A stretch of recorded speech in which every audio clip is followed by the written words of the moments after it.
Hello guys, welcome to a new video from the channel. This time we check how to recover Telegram account without email or phone number.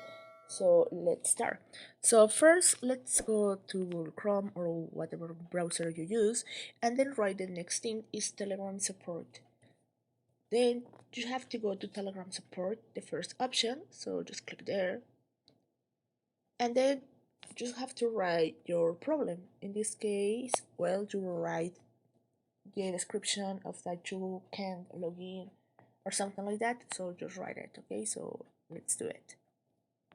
So well guys, I have write my message here, as you can see. So you can see that I wrote, hello team, I need to recover my Telegram account. I don't know why I cannot log in, so I'm going to take it full to you if you can help me.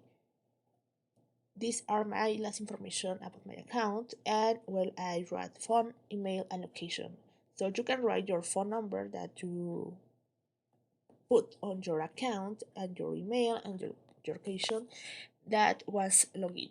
So that is the information that I put. You can do whatever you want. If you want to put more information or if you want to take off information, it's your decision.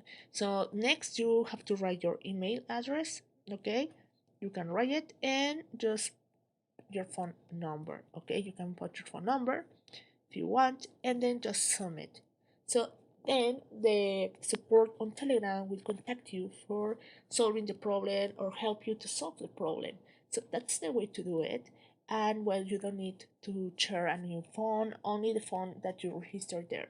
Or if you don't have the phone or your email, you can use your username or whatever you want on the information. So that is the way to do it. I hope this works for you. Thank you for watching this video. Remember to subscribe and give a like to this video.